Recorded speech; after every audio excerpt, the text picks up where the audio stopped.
자, 요한복음 8장 자, 41절부터 볼게요. 요한복음 8장 40, 오늘은 잘 되나? 오케이. 8장 41절. 너희는 너희 아비가 행한 일들을 하는도다. 대답하되 우리가 음란한 데서 나지 아니하였고 아버지는 한 분뿐이시니 곧 하나님이시로다. 예수께서 이르시되 하나님이 너희 아버지였으면 너희가 나를 사랑하였으리니 이는 내가 하나님께로부터 나와서 왔음이라. 나는 스스로 온 것이 아니요 아버지께서 나를 보내신 것이니라. 어찌하여 내 말을 깨닫지 못하느냐? 이는 내 말을 들을 줄 알지 못함이로다. 너희는 너희 아비 마귀에게서 났으니 너희 아비 욕심대로 너희도 행하고자 하느니라. 처음부터 살인한 자요 진리가 그 속에 없으므로 진리에 서지 못하고 거짓을 말할 때마다 제 것으로 말하나니 이는 그가 거짓말쟁이요 거짓의 아비가 되었음이라.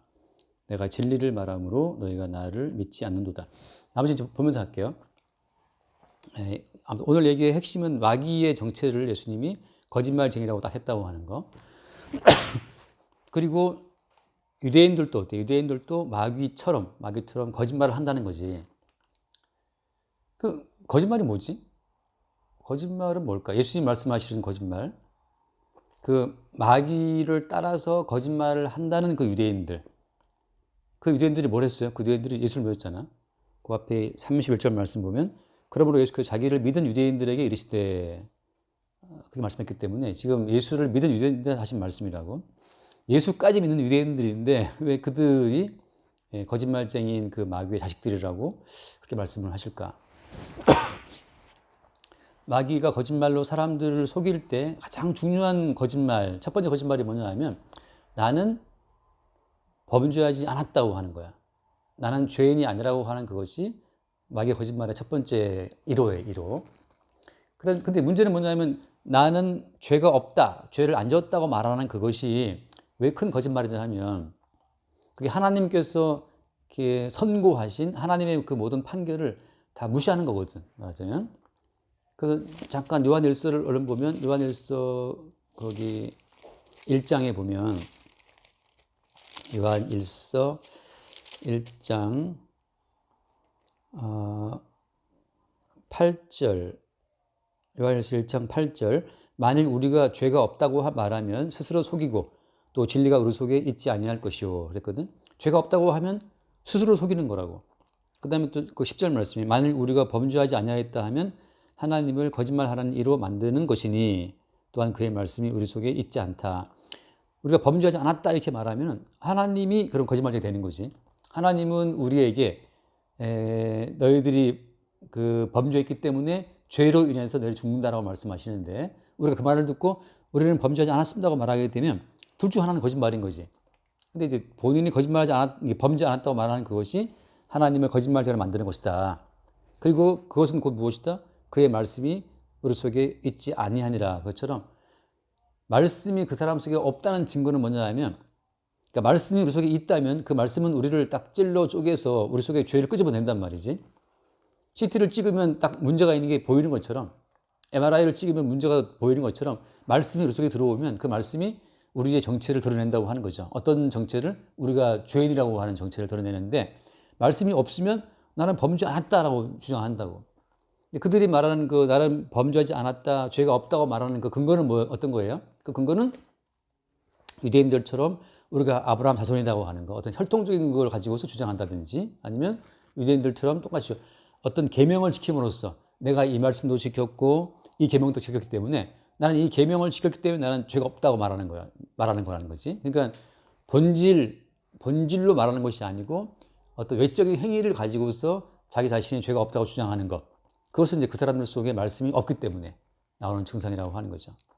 그러니까 거짓말이냐 진실이냐를 따질 때 성경에서는 가장 중요하게 고려하는 사항이 내가 범죄한 죄인이라고 그걸 자백하는 자는 정직한 자예요. 근데 나는 죄진 것이 없다고 말하면 거짓말하는 자고. 그래서 요한계시록에 보면 나오지만 요한계시록에서 그 천국에 못 들어가는 사람들의 그 첫 번째인가 보면 요한계시록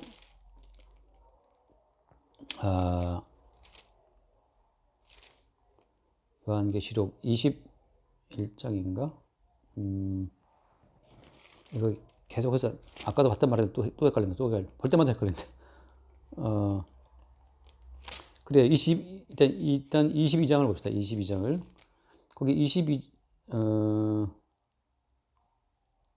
먼저는 21장 먼저. 21장.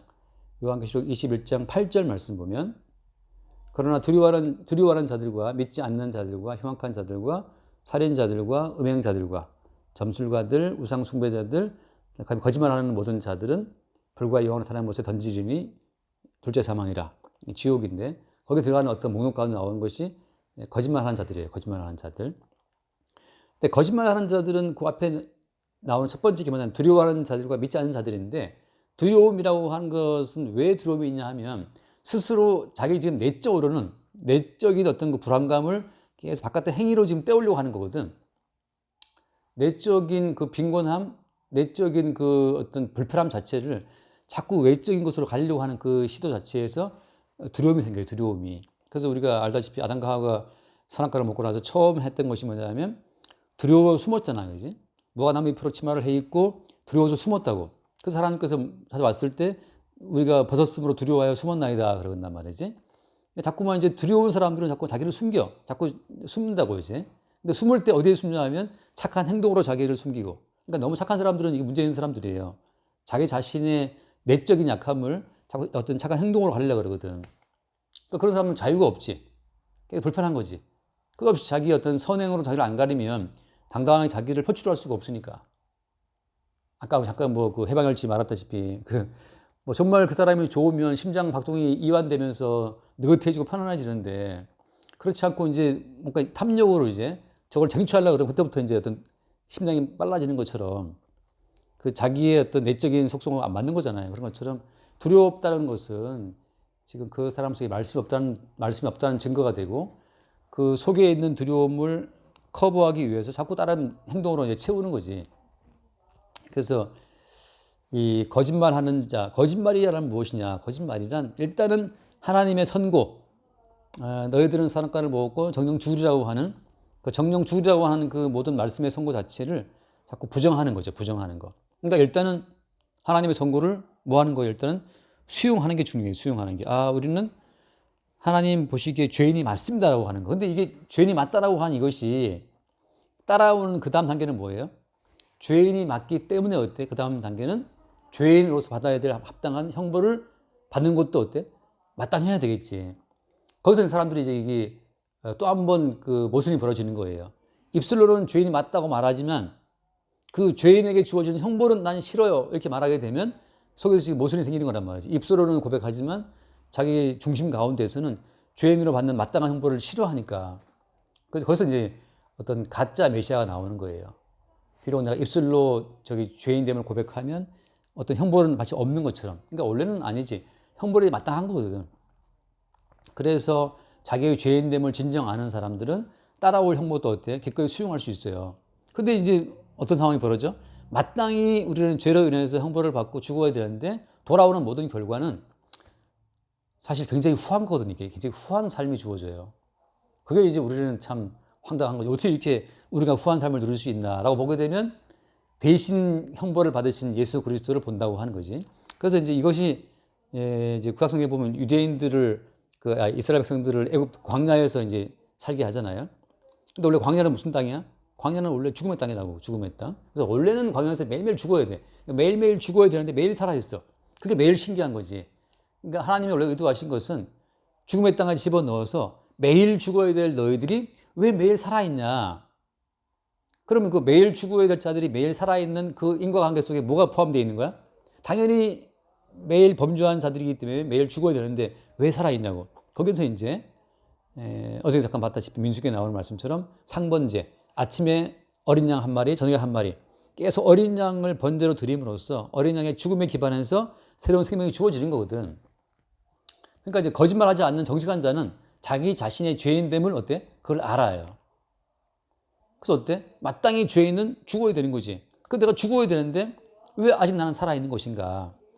왜 아직 나는 안 망하고 아직 우리 집안에 큰 어떤 그 사고가 없이 살아있는 것인가에 대한 그 어떤 신비로운 각성, 깨달음 속에서 무엇을 볼 수 있는 거야?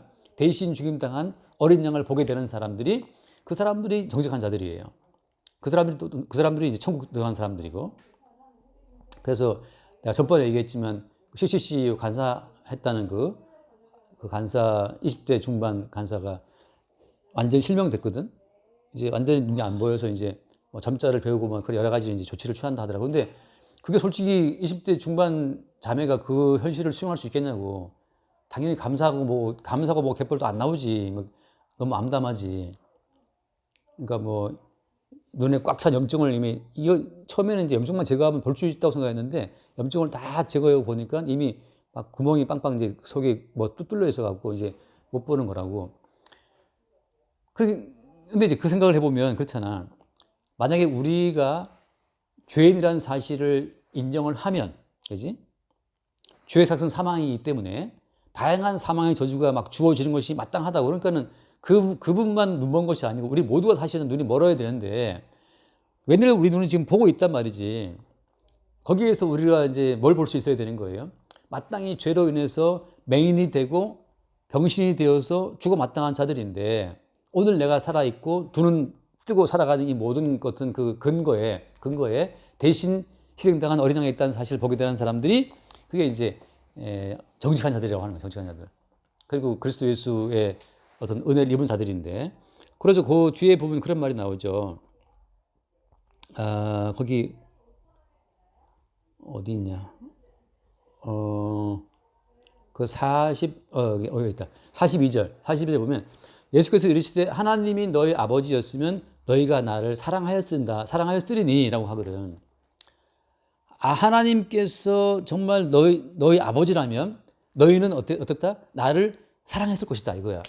그러니까 하나님 아버지가 예수께로 보내신 자들은 다 예수를 사랑하게 돼 있어요. 왜냐하면 자기가 지금 죽어 마땅한 죄인인데 살아있는 모든 근거에는 대신 희생당한 예수가 있단 말이지.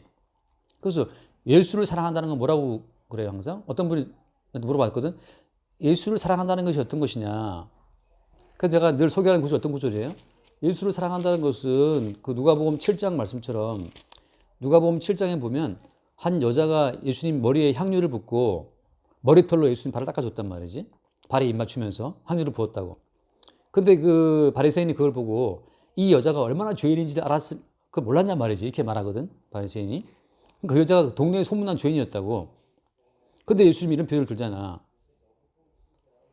500데나리온 빚진 자가 있고 50데나리온 빚진 자가 있다. 둘 다 탕감받았다. 누가 더 사랑하겠는가? 탕감해 준 자를. 그 채권자를 누가 사랑하겠어요? 그때 그 대답하지 시몬이 많이 탕감받은 자가 더 사랑하지 않겠나라고 할 때 그 예수님 말씀이야. 많이 용서받은 자가 어때?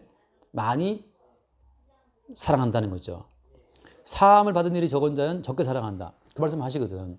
그러니까 예수를 사랑한다고 하는 것은 그분께 용서를 많이 입은 사람은 그분을 많이 사랑하게 돼 있다고. 근데 워낙에 자기의 행함으로, 자기의 행위로, 자기의 내면을 가린 사람들은 자기의 어떤 외적인 행위로 옳다라고 생각하는 사람들은 용서받은 용서가 없거든. 용서받은 경험 없는 사람들은 사랑하지 않아요.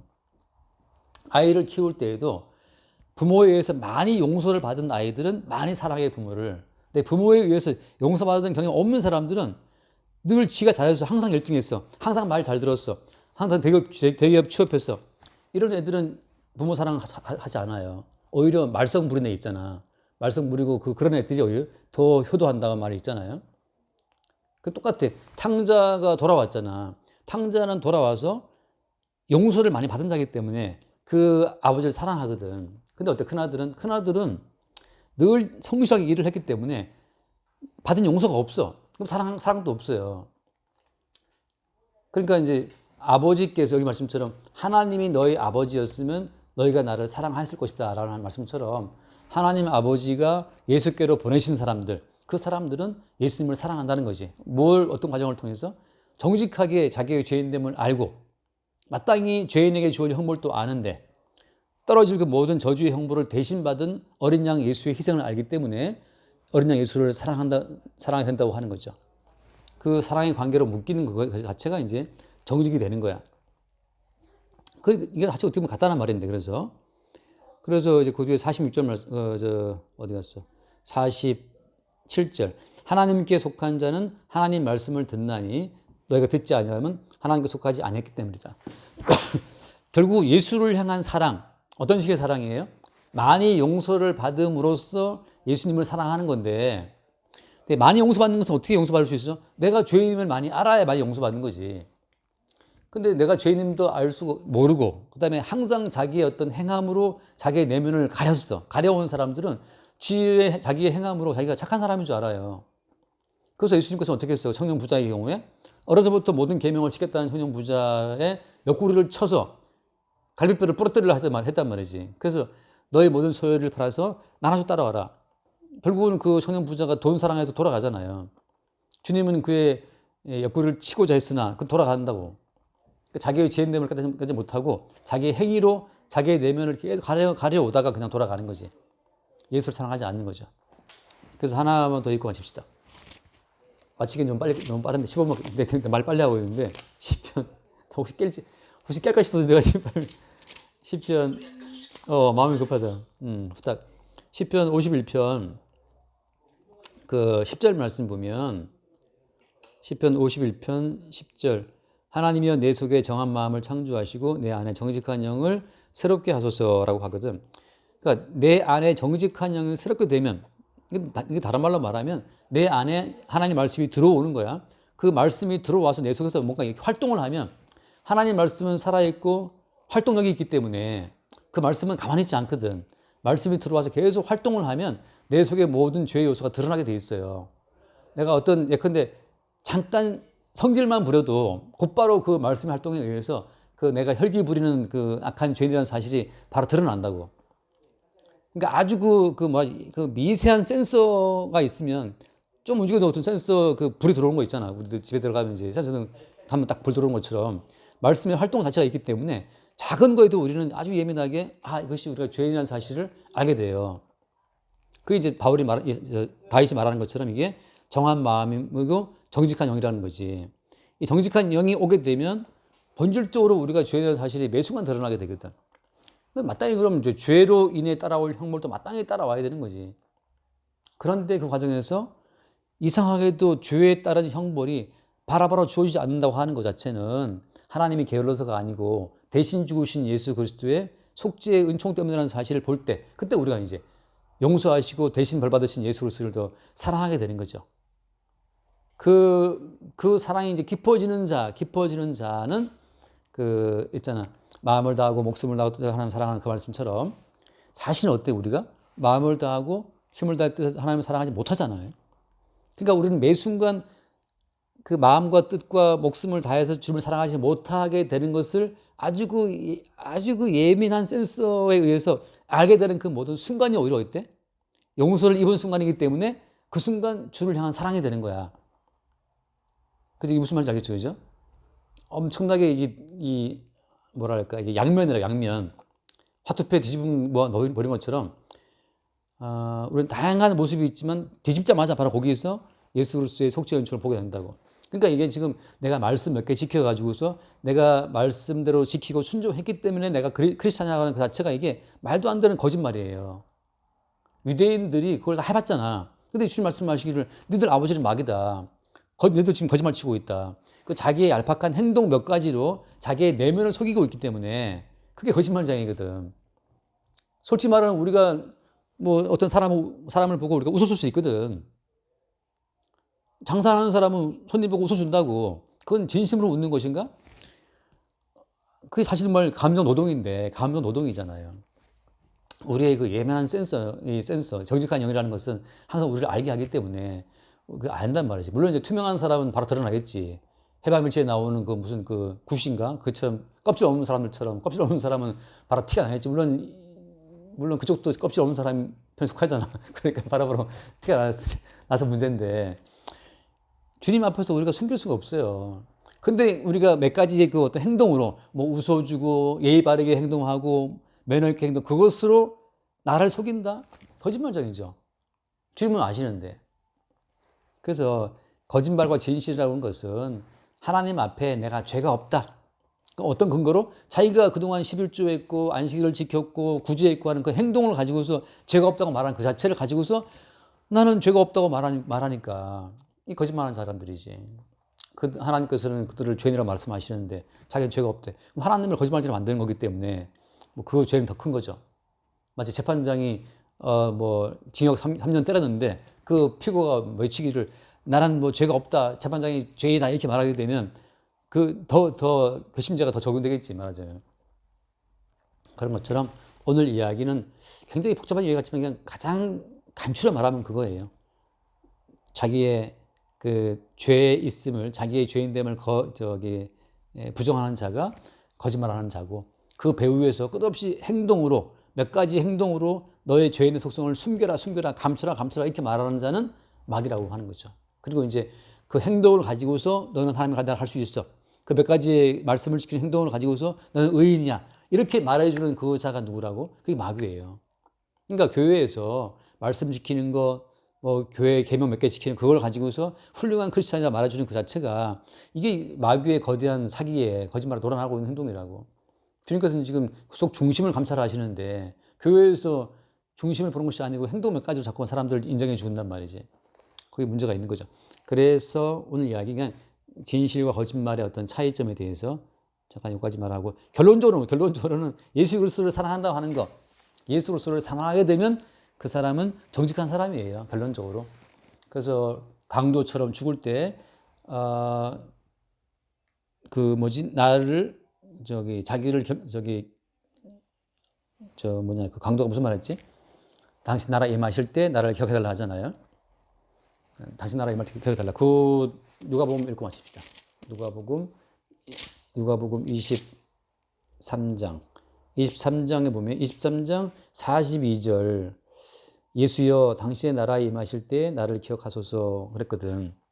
그러니까 정말 주의 긍휼을 바라는 것밖에 없어. 그리고 이 사람 말하거든. 사람이 대단한 말이 그거죠. 우리는 우리가 행한 일에 상당한 보응을 받는 것이다, 당연한 것이다 말하거든. 근데 이분이 행한 것은 옳지 않은 것이 없다. 그러니까 우리는 살다가 그 간사님처럼 눈이 멀든지 다리가 부러지든지 돈을 다 까먹든지 그것은 우리의 행한에 상당한 보응을 받는 것이기 때문에 당연하다는 것. 다윗이 말한 것처럼 그는 죽어마땅하다는 것, 죽어마땅하다는 것 자체가 이게 수용이 될 때, 그때 우리는 이제 아무런 그 잘못이 없는데도 대신 그 희생당하신 예수 그리스도 앞에서 당신 나라에 임하실 때 나를 기억하소서라고 하는 그분의 긍휼을 구할 수가 있죠. 그 자기의 죄인됨을 인정하고 그분의 긍휼을 구하는 그 마음만이 정직한 마음이고, 나는 죄인 맞습니다, 죄인 맞으니까 죽어 마땅하고 그렇게 나를 불쌍히 봐주십시오라고 하는 그 고백만이 그게 정직한 고백이고 마귀의 거짓말에서 벗어난 자예요. 그러니까 우리는 죄인 맞아, 죄인 맞다고 그냥 까놓고 이렇게 접해 나갈 때 그 정직한 심령이고, 그때 어때? 마귀의 이 소나기에서 벗어난다는 거니까. 근데 자꾸만 숨기려고 하잖아. 계속 마귀는 우리를 강하게 압박해요, 붙잡아요. 마귀의 검은 소나기에서 벗어날 수 있는 길은 나 죄인 맞아, 나 죽어도 마땅해 라고 나갈 때, 이거 배짱인지 뭔지 모르겠지만 나 죄인 맞다 그래, 이게 사실은 마귀의 그 벗어나는 길이지.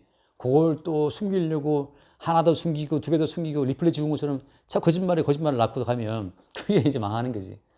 내가 아까 전에 그 라디오 스타 보다 보니까 그 짤방을 보는데 조세호가 개그 욕심 부려갖고 그 어떤 누가 같이 나온 사람이 형 얘기를 했는데 굉장히 사람들이 막 호응이 좋았대요. 그래서 조세호도 자기 형이 없는데 나도 형이 있다고 거짓말 친 거야.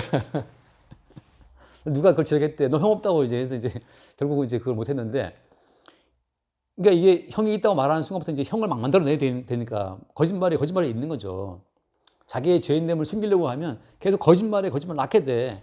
그래, 나 거짓말쟁이 맞다라고 인정할 때, 그때 이제 거짓말쟁이가 맞고 나는 죄인이 맞으니까 이런 형벌이 마땅하고, 그러니까 주님 나를 긍휼히 봐달라고 탕자가 돌아옴처럼 이 강도의 고백처럼 주님의 긍휼을 우리가 바라고 기대할 수 있는 거죠. 그러니까 오직 우리는 주님의 긍휼을 호소하고 긍휼만을 믿는 그 믿음으로 구원받는 거지, 우리 개인이 뭘 어떻게 해서 하나님 앞에 설 수 있는 게 아무것도 없어요. 정직한 자는 누구냐? 그냥 주의 긍휼을 호소하는 자야. 그런 자가 주님을 사랑하는 자고. 여기까지 합시다. 기도하시고 마칠게요. 하나님 아버지, 오늘도 이렇게 말씀을 들을 시간을 주셔서 감사합니다. 주님, 저희의 마음속에 저희가 죄인임을 항상 깨닫게 하시고 주님의 긍휼만을 항상 행복하게 해주세요. 우리 주 예수 그리스도 이름으로 기도드렸습니다. 아멘. 주님 감사합니다. 마귀는 항상 거짓말쟁이가 되어서 우리의 행함으로 이렇게 될 수 있다고 우리를 속이고 또 몇 가지의 행함으로 우리의 본질을 가리고 감추는 행위를 계속 하고 있는지 우리가 보게 하여 주시고 오직 우리의 모든 죄를 근원적으로 용서하신 예수 그리스도의 그 희생의 은총 가운데 우리의 삶을 기쁘게 맡길 수 있도록 인도하여 주옵소서. 우리 주 예수 이름으로 기도드립니다. 아멘. 고자겠습니다.